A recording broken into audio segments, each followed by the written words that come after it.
Hello and welcome to Analog Insights. In today's episode, I'm taking a closer look at the 35mm f2 spherical Thypoch Ksana lens, which is arguably one of the most interesting releases in 2026 so far. This lens is not another replica, but instead it aims to do something much more ambitious, and that is blending key elements of two legendary lenses and using modern production capabilities to turn it into something new and much more capable. So on the one hand, they take inspiration from the version 1 of the classic Leica Summicron 35mm in terms of the cosmetic design and most importantly also optical design. But then they blended with the amazing Olympus 40mm f2 Zuiko from 1984, which is also called Yoshisa Maitane's Jewel, and is a heavily sought after lens and also quite expensive. And they take the classic characteristics of these two lenses and put them into a mix together and then try to do a modern reinterpretation, staying true to those roots, but again creating something that you would expect from a modern lens in terms of sharpness and rendering, and the result is really quite interesting. How does that particular lens fit into the bigger picture and Thypoch's portfolio by now? They have on the one hand these high-performing Samara line lenses that are catering to the needs of both videographers and photographers, and we had discussed certain lenses here on the channel before. And on the other hand, they had the vintage-inspired Eureka line with more of traditional replicas like the collapsible 50mm f2 lens here, with great performance but also really trying to replicate that vintage look. And now the Ksana line is doing much more. Most importantly, it aims to produce everyday carry lenses. So these are not about getting the maximum aperture out of it, but instead getting something that is reasonable and most importantly compact and light and is well suited as an everyday carry lens, but then still takes inspiration from vintage lenses and tries to blend the best of two worlds, vintage inspired on the one hand and modern production capability on the other. And this, in my opinion, is a very interesting and, from a consumer perspective, pretty ambitious and good approach, because on the one hand you get that vintage look and rendering, but only to some extent, because you also get modern sharpness and a nice lightweight lens that offers all the benefits of a modern, highly well-produced lens, but combines that with a classic rendering and flaring and so on. And the first one they released was the 21mm Ksana lens with an f3.5 aperture, super compact, super nice, and a vintage-inspired flaring and coating with a reference to a 1973 lens. And here you now have a coating that is inspired by the Zuiko lens and 1984, and cosmetically as touched on by the version 1 of the Leica Summicron. A super interesting combination in my opinion. I've tested this lens on my Leica M4II film camera to kind of stay true to those 1980s vibes. This is the 1980s camera, so it fits perfectly. And I took it out not just in wintry Munich, but rather in January in Mallorca, where I already got some really nice light and weather. And this was ideal as a travel lens, as you can imagine, and a very nice travel combination with the Leica M4II. As always, these films were developed and scanned by my trusted on-film lab in Frankfurt, and I can't wait to share the results here with you. Let's dive in there.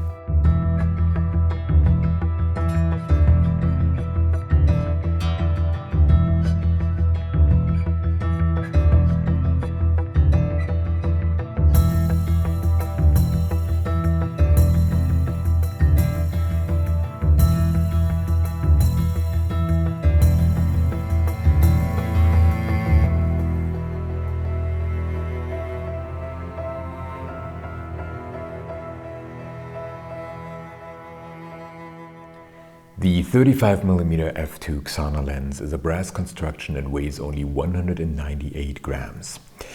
It immediately reminded me of the original Leica Summicron, but what is important to note here is that it's mostly the compact form factor and the handling that it was modeled after. In terms of optical design, there are certain differences, because the original had an 8 elements and 6 groups design, while this one here comes with an 8 elements and 5 groups design, and of course it already features one spherical element and then 2 high refractive index elements and 1 extra low dispersion elements that of course were in the same form not available when the original Summicron was introduced. So optically there is some reference to it, but it's not exactly the same.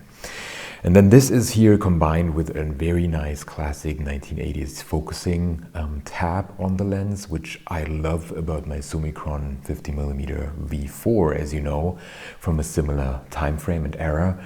And interestingly, it doesn't come with an infinity lock, which I think is a good thing, looking at the discussions that we had back then around the Replica lens. Speaking of the 1980s, what makes this lens particularly special is the Epoch 84 coating that is also mentioned here around the lens, and that is allegedly tailored to replicate the characteristic flaring of the famous 40mm f2 Zuiko Auto S pancake lens by Olympus.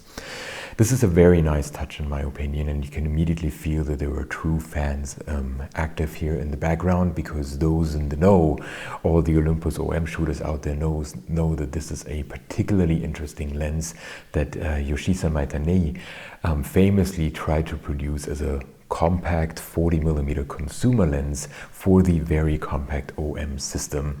And the lens is not only famous for its compact form factor, but also for the characteristic rendering and look that it creates. It's really a high quality lens that, in part because it's quite rare, but because it's also heavily sought after, still goes for 600 to 1,400 euro on the used market. This lens here will cost around 600 US and blends that vintage character through the Summicron and the Zuiko references with, as mentioned before, a modern construction and design. And in my opinion, the result is truly remarkable. The aperture clicks nicely into place, and the nerve-thin aperture ring makes it easy to operate it quickly with one finger while having the camera at eye level. And of course, the knurling also helps you recognize the ring just through touch, which is, in my opinion, very, very nice. And it also gives the lens a more refined look, in my opinion. The aperture closes in half stops from f2 down to f16, and the focus tab, as mentioned, has a very short focal throw of only 90 degrees, which of course makes it ideal for such a 35mm everyday carry street photography lens, and I personally really like that. Interestingly, it not only goes down to the common 0.7 meters minimum focusing distance, but even down to 0.5 meters. And it offers a little bit of resistance at 0.7 meters, so that you know when shooting a film camera like I did, or just a regular digital Leica M with a rangefinder, this is the moment where you have to transition from the classic rangefinder to the live view on a digital M, or you would have to guess the distance to your subject on a film camera. Since I was using the Leica M42, I did not focus closer than 0.7 meters, but of course I played around with it a little bit, and I really appreciated that it's possible and that you get this very nice moment of resistance to make clear this is as far as you can go through the rangefinder. The meters are marked in black and the feet are in red on the distance scale, and what I found interesting is that the 35 is only written here in black instead of the traditional red or yellow. On the black version of the lens, it's available in both silver and black. It's a little bit different and comes here in yellow. The filter size is 39mm, and the matching lens cap snuggles nicely into place. The inner ring of the lens is black and features additional inscriptions that also reference the special Epoch 85 coating. Interestingly, the font chosen for this particular lens is different from the one that was chosen for the 21mm f3.5 Ksana lens that was recently released, and I found that interesting to see that they create something unique in terms of the font and the characteristic look and design for each of those Ksana lenses, which personally I like because it's less like this mirror line where you really focus on consistency and you can get the entire set. And here it's more about the uniqueness and the unique references of each of the lenses. The lens comes without a lens hood, but a matching front and rear cap, of course. But now the big question is, how does it perform optically?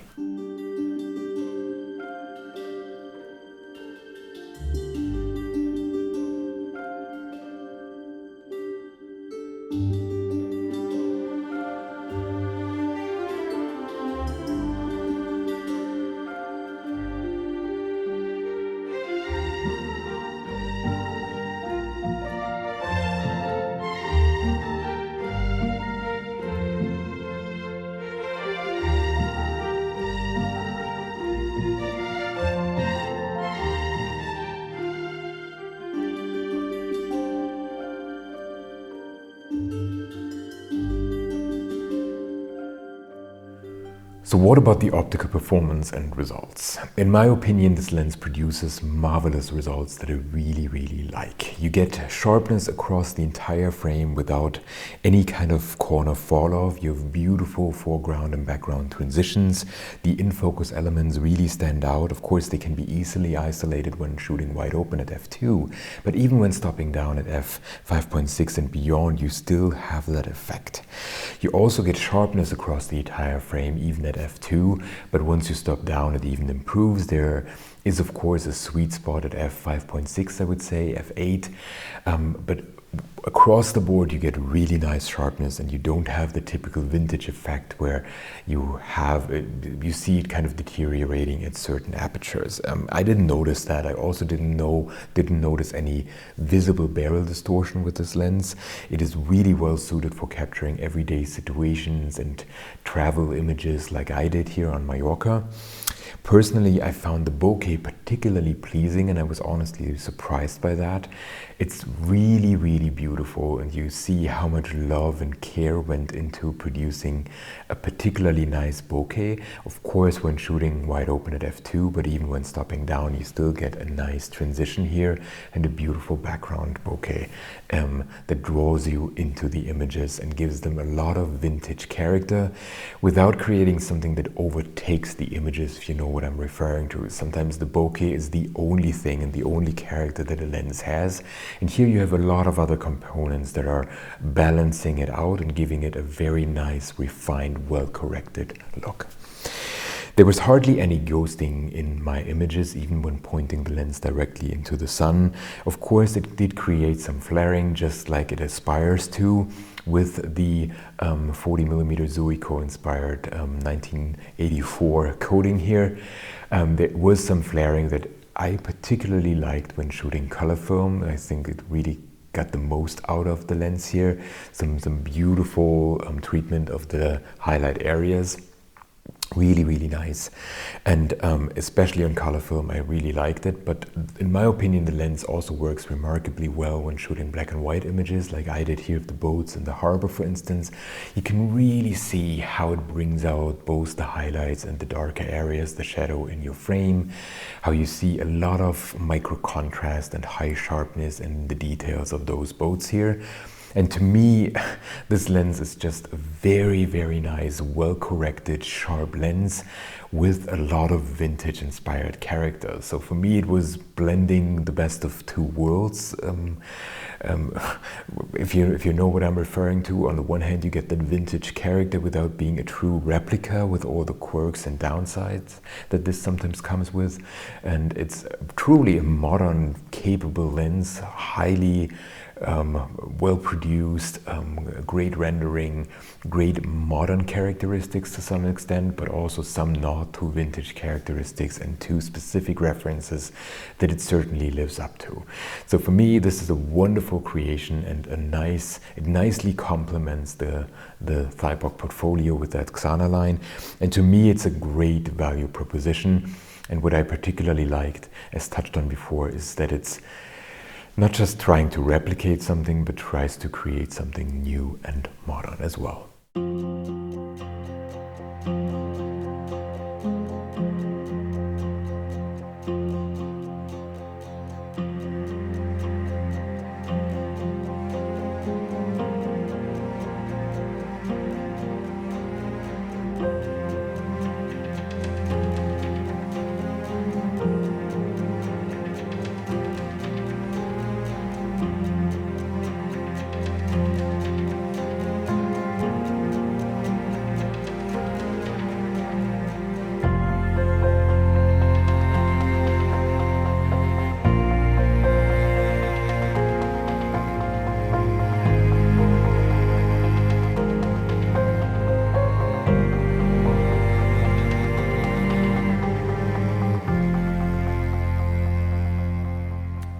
what about the handling and my personal impressions? When picking up the lens for the first time, I was really surprised because it's a very nice combination of high quality feel and a certain heft to it thanks to the brass construction. So it doesn't feel too compact and light and flimsy, if you know what I mean, but rather really solid and high quality. What I like the most is the combination of the focusing tab and the 90-degree focusing throw, which is very short and, in my opinion, ideal for such a 35mm lens. So it's super quick and accurate to focus it, and you don't need more focus throw to be more accurate if you have an f2 maximum aperture. And speaking of the f2, I was surprised, given that it's an f2, how small it is and also how small the lens and glass surface is. It's very similar to the original Summicron, and what I also liked is that it comes with a 39mm filter size, which is ideal if you have Summicron lenses from the same era and can basically switch the E39 filters around. And my friend Greg is famously on the record of using the same filter set for most of his Leica M lenses. And if you are aiming for that, I think this is an important piece of information. And for me, the Summicrons were always the reasonable choice. And this lens here adds to that and sits right next to it. And interestingly, the 21mm Ksana lens, the other one they recently released, also has an E39 filter size.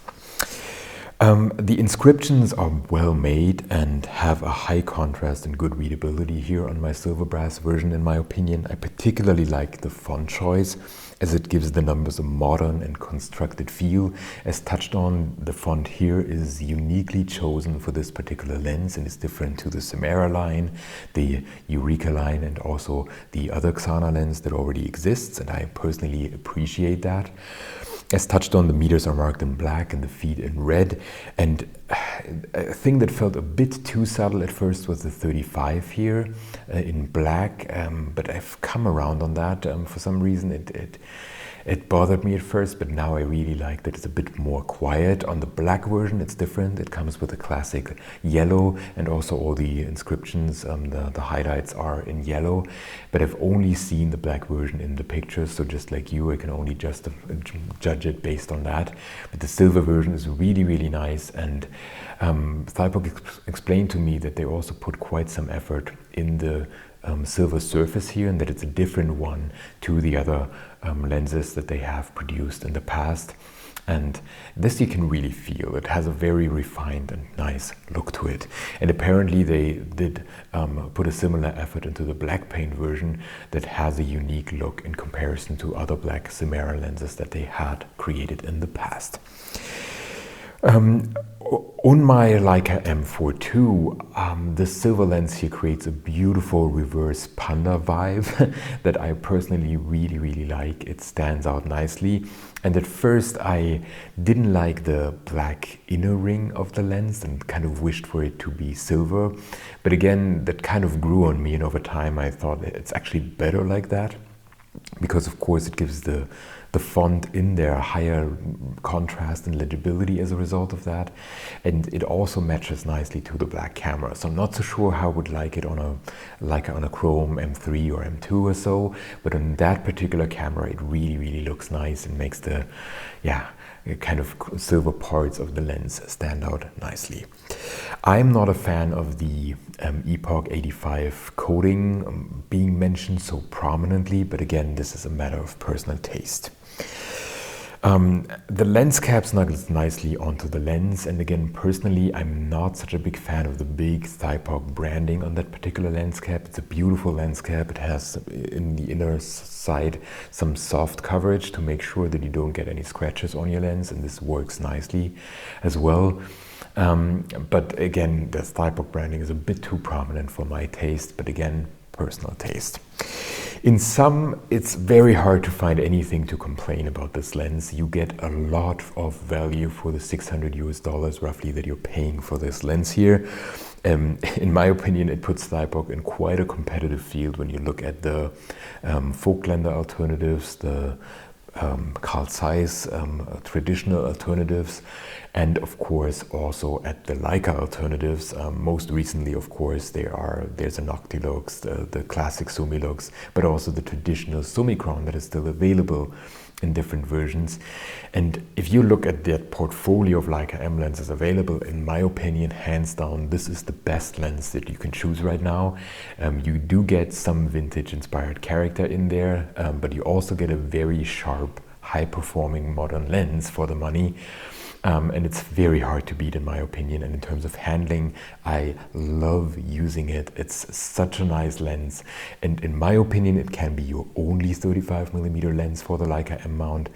It can also be a nice additional Leica M mount lens for 35mm if you have a high performing f1.4 for instance that has a very modern character. You can just complement that with a more compact f2 here with a bit of a vintage inspired character, or if you have a larger light lens lab double aspherical f1.4 lens and you want to complement that with a more compact one, you can also do that.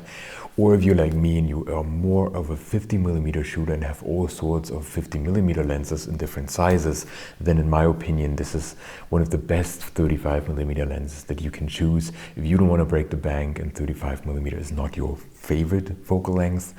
Interestingly, I'm on the record for saying that in the past, and yet this lens was such a joy shooting in 35mm.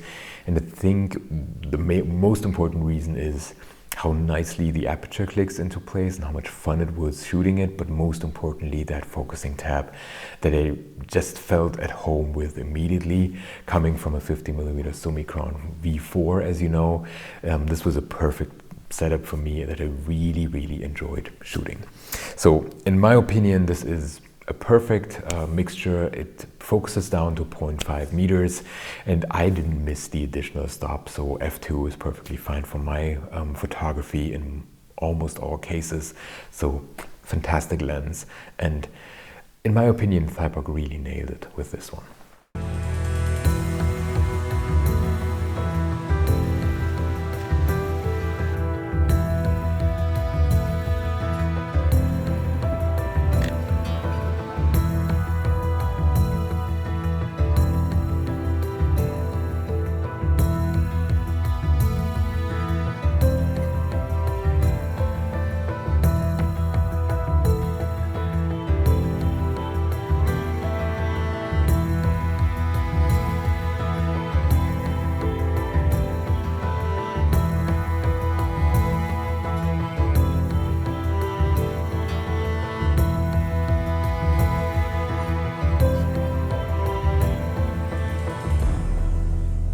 So thank you very much for watching. I hope you enjoyed this episode of Analog Insights and my review of the 35mm f2 Ksana lens, which is really amazing, and I'm so glad I got the opportunity to give this one a try prior to its official release.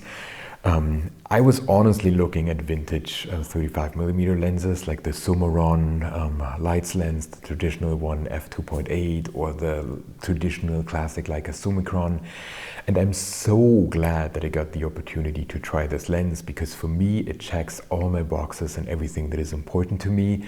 I don't have the concern of a vintage lens that it might develop haze or balsam separation and problems, but I do get some vintage flaring and character and things that I appreciate about a vintage lens, a beautiful bokeh, and yet combined with modern production capabilities, a very nice, well-corrected lens without barrel distortion, high sharpness, and so on. This is what I want, and this is amazing to see a modern manufacturer moving in that direction. And I've been on the record before saying that for me Thypoch is becoming the new folklender with a much better structured portfolio of lenses that really become increasingly interesting, and for me the Ksana line is just amazing. This is exactly what I was always looking for. Everyday carry lens, compact, not too expensive, well corrected, but still retaining some vintage character. This is, I think, amazing, and I'm really curious to see how this will resonate with the broader audience, the Leica community, enthusiasts, and so on. And to me personally, that nod in the 40mm Zuiko direction is amazing. This is really, really nice, and so much more than the typical replica lenses that you see on the market a lot these days. So, if you enjoyed this video, please remember to like it and maybe even share it with your friends. And if you want to see more videos like this, please subscribe to our channel. Jules, Greg, and I really appreciate each and every subscriber coming our way. So thanks for watching. I hope to see you soon. Bye.